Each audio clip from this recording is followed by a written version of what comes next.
Did you hear that bell in the background? That is at the Maine State Capitol in Augusta, calling the legislature to order on the first day of the legislative session of this year.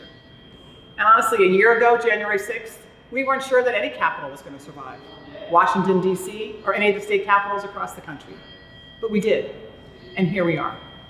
And I've been thinking a lot about January 6th lately, not about who did what and when and how awful it was, because the House committee is working on that, and they're going to find the folks and hold them accountable as they must.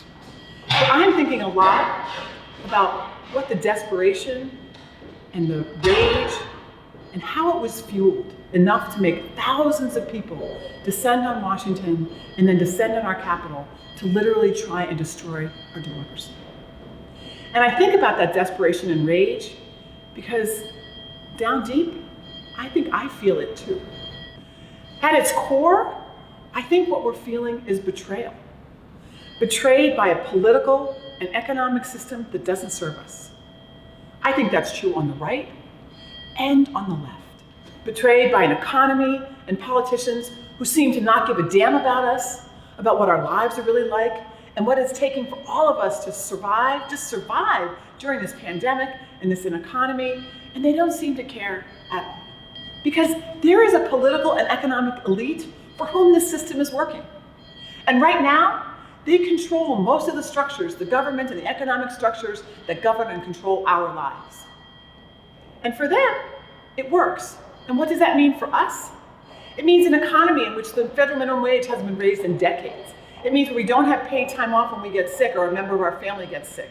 It means we have such bad working conditions and pay that people are quitting their jobs in droves with nothing else to go to, but because they can't take it anymore.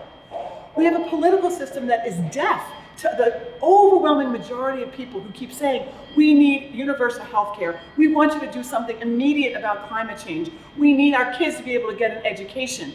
We want you to tax the rich like you tax us. We want some fairness. That is what we are saying, and they seem deaf to it. And so the rage builds, and the sense of betrayal, and the sense of desperation. January 6th was the pinnacle of that.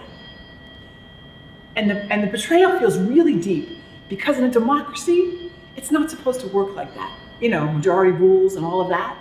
So the divide is not really right and left. The divide is really up and down. And the ups are those political and economic elite, and the downs are the rest of us. And despite what differences we might have in politics, we have a lot in common. We have a lot of anger and rage about a system that is not serving us. And we want a lot of the same things. But when we are mad and desperate and feel betrayed, we look for someone to blame. We look for someone we can say, oh, it's their fault. And so we turn on each other. And we turn on people of color. And we turn on new Americans. And folks, they are so happy to have us going at each other so that we don't really look at what the problem is. So that we don't look at the real divide. And they can continue the system as they want. And so they spread misinformation, and they get us all stirred up. And January 6th was the pinnacle of that.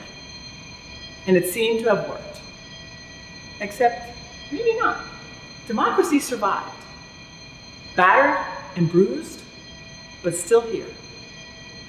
And what we're seeing now is that the desperation is starting to shift from us to the ups. Because they are realizing that we are catching on. We maybe haven't named it yet, but we are realizing that this whole system doesn't work for any of us, except for the ups. And they are increasingly moving to desperate measures. They are gerrymandering unbelievably. They're doing voter suppression in ways that we haven't ever seen before. They are so desperate to hold on. They're doing union busting to make sure that we can't organize in our workplaces. They are now feeling desperate because they know that we are catching on and that the numbers and what we want is not in their favor. So I'm actually a little bit hopeful. I am hopeful that we are going to start to look at what the real divide is, and that we are going to come together and demand that our democracy, that our economic structures and our political structures work for us, the regular people, working families, people who need things, people who want to be able to live, not just live, but to thrive. And I think we are on the cusp of getting there. So I think we can come together and have democracy work as it should for us. It won't be easy. It'll take a lot of vigilance, but I think we can do it. Because as John Lewis said, democracy is not a state of being, it is an act. And each of us must do our part. That's what I'm thinking about this January 6th.